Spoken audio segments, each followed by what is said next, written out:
আসসালামু আলাইকুম। গর্ভাবস্থায় খাবারের অভ্যাসগুলি পর্যবেক্ষণ করা অপরিহার্য, কারণ এটি গর্ভাবস্থায় আপনার ওজন হ্রাস করতে সহায়তা করবে।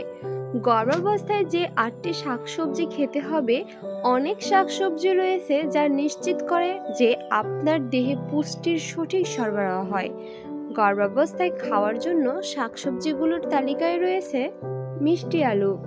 এগুলি ভিটামিন এ, ভিটামিন বি এবং ভিটামিন সি এর দুর্দান্ত উৎস। বিটরুটগুলিতে ভিটামিন এবং ফাইবার বেশি থাকে। এগুলি রোগ প্রতিরোধ ক্ষমতা জোরদার করতে সহায়তা করে। বেল পেপার, এগুলিতে ভিটামিন এবং ডায়েটরি ফাইবার বেশি থাকে। ব্রোকলি, এগুলিতে ভিটামিন সি, ভিটামিন কে এবং ফোলেট উচ্চ মাত্রায় থাকে। এগুলি কোষ্ঠকাঠিন্য হ্রাস করার জন্য উপকারী প্রমাণ দেয়। মটরশুঁটি ভিটামিন সি এবং ভিটামিন কে তে সমৃদ্ধ, পাশাপাশি ফাইবারও রয়েছে।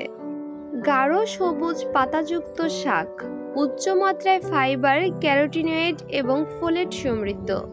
ধনেপাতা, এগুলিতে প্রোটিন, ভিটামিন ই এবং রাইবোফ্লাভিন বেশি থাকে। Tomato vitamin C, vitamin K এবং বায়োটিন সমৃদ্ধ। একজন গর্ভবতী মহিলার কতটা শাকসবজি খাওয়া উচিত?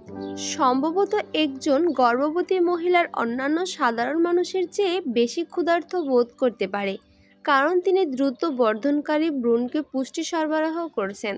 ক্ষুধার্ত বোধ করা এড়াতে আপনাকে অল্প করে ঘন ঘন খাবার খাওয়ার পরামর্শ দেওয়া হচ্ছে। অল্প পরিমাণে ঘন ঘন খাবার খাওয়া হজমজনিত সমস্যা থেকে মুক্তি দেয়, যা গর্ভাবস্থায় একটি সাধারণ লক্ষণ। টিনজাত সবজি খাওয়া এড়িয়ে চলুন, মরশুমের তাজা সবজি বেছে নিন। আপনাকে প্রতিদিন 2.5 থেকে 3 কাপ প্রায় 500 গ্রাম শাকসবজি খাওয়ার পরামর্শ দেওয়া হচ্ছে।